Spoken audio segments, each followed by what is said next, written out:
Did you know that the Egyptian pantheon was huge? The ancient Egyptians worshipped over 2,000 deities.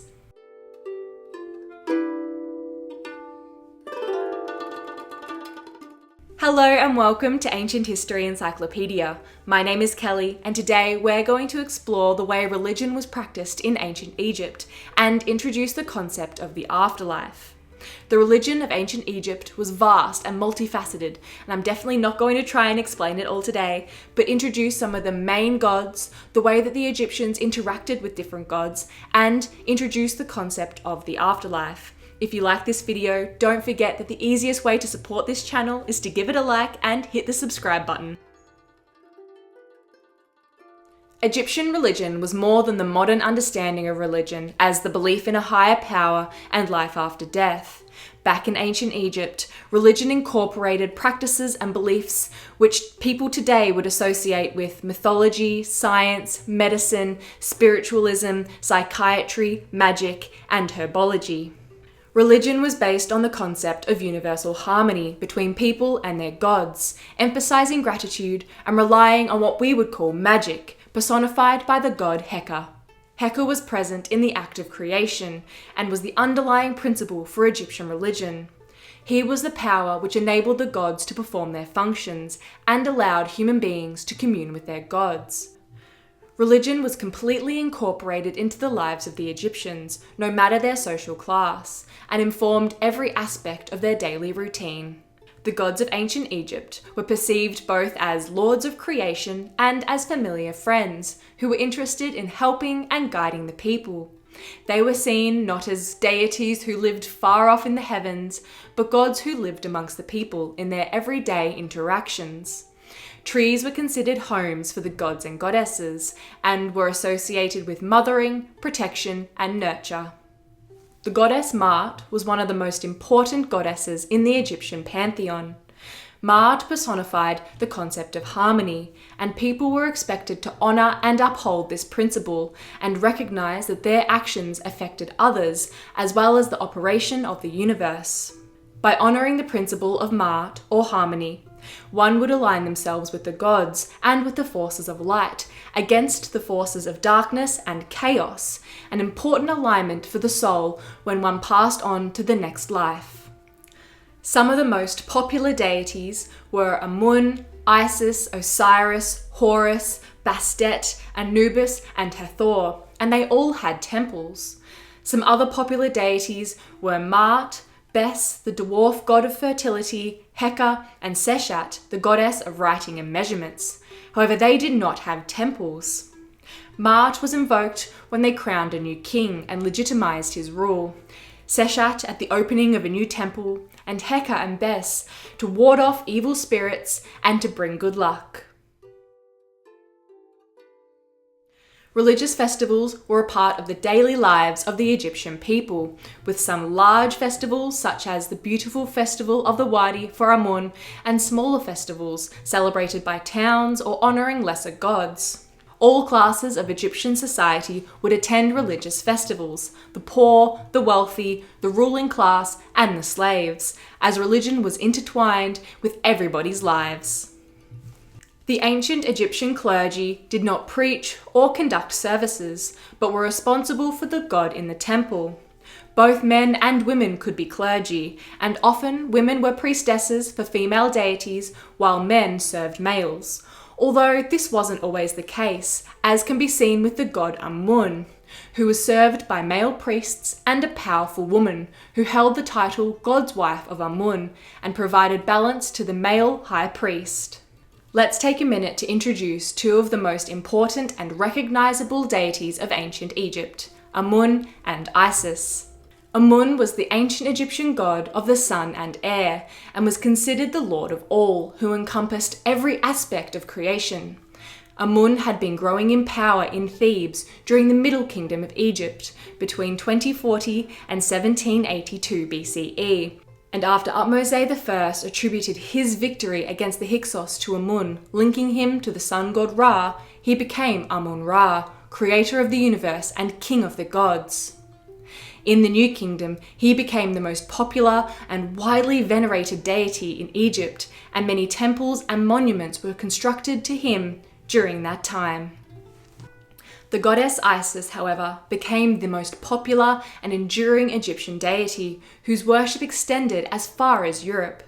Isis was considered the mother of every pharaoh and had many different names depending on what role she was fulfilling. For example, she was Sati when she was delivering the yearly inundation of the Nile to fertilize the land. She became the only Egyptian deity worshipped by everyone in Egypt and had both men and women serving her. Her image was housed in a temple, and people of Egypt were encouraged to visit the temple and leave offerings. And just like every other temple though, only the priests and priestesses were allowed to enter the sanctuary where the statue of the goddess resided.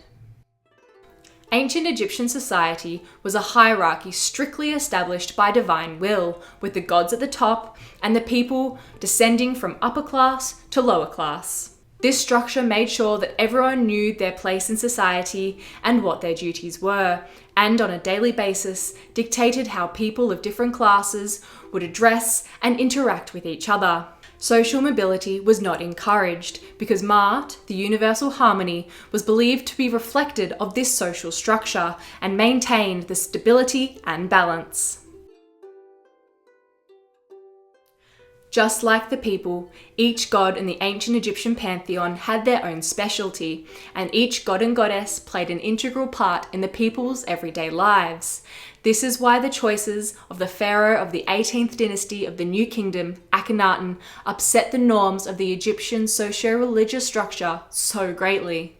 During his reign, which is known as the Amarna period, Akhenaten moved the capital of Egypt from Thebes to the city that he founded and named Akhetaten, which is now known as Amarna or Tel el Amarna. Akhenaten outlawed the old Egyptian religion, closed the temples, suppressed religious practices, and elevated the minor god of the sun disk, Aten, to supreme deity. No pharaoh before him had told the Egyptians who to worship or how, and he seems to have been pretty much hated for it. His son, the famous Tutankhamun, did not share the same ideals as his father and reversed the edicts and restored the old order. His later successor, Horemheb, tried to erase all evidence that Akhenaten existed. Akhenaten's departure from tradition was so upsetting because of the nature of Egyptian religious observance, which was so ingrained in the lives of the people and was conducted both in public and private rituals. In ancient Egypt, all gods were honoured, but not all gods were honoured in the same way or to the same degree. There was a great diversity of worship, and much was conducted in the home in the way that the individual saw fit. The priests and priestesses had the responsibility of the care of the statue of the deity they served, and to keep the temple and sanctuaries pure, but they would not tell anybody how to worship any god. The people believed that the gods had given them the most perfect land in the world, and that they were owed gratitude on a daily basis. Religious observance was therefore a personal, individual thing. There was communal religious worship during festivals, but mostly people worshipped at shrines in their own home. A reason to visit a temple was to ask for favours from gods or to deliver whatever valuables had been promised for granting a favour. The gods were addressed with titles which could show how familiar and informal their relationship to people could be. For example, Hathor was known as Lady of the Sycamore because she liked to hang out in sycamore trees, and as Lady of Drunkenness, who was present at parties, festivals, and the after-funeral feast, where people would drink a lot. We know these titles, as well as the freedom people had to worship however they saw fit, from ostraca, which are inscribed ceramic shards from broken pots, found at places like the city of Bubastis, sacred to Bastet, inscribed with different types of prayers offered in different phrases, suggesting each person had their own way of addressing the goddess. Ostraca with similar inscriptions have been found at cemeteries and outside of temples, suggesting that a general understanding of how one approached a deity was a given, but the way in which one expressed that understanding was individual. An example of the individual nature of Egyptian religion is the seers or wise women, who were important aspects of the belief system. These women were thought to be able to see into the future and were instrumental in the healing of physical, emotional, spiritual, and psychological wounds, and could answer questions on the afterlife. In ancient Egypt, the afterlife was a certainty. When you died, your soul would move on to another plane, leaving your body behind, and you would hope for a merciful judgment and admittance into eternal life in paradise, the Field of Reeds, which was an idealized version of one's life on earth. The principle of Ma'at, so important in life, was also important after death. When you died, your soul would make its way to the Hall of Truth and would make the negative confession, which was all the sins you did not commit, in front of Osiris, Thoth, Anubis, and the 42 judges. Then your heart would be weighed on the scales of justice against the white feather of truth, the feather of Ma'at.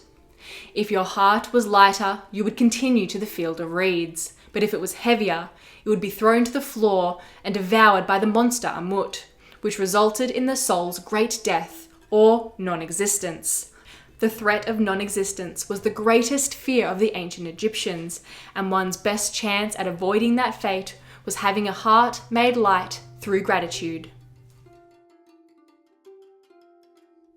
It was believed that the sin of ingratitude led to all other kinds of negative thoughts and behaviours. By maintaining balance and harmony through gratitude and keeping the heart as light as a feather, one could enjoy a peaceful, productive life on earth and look forward to an eternal paradise after death.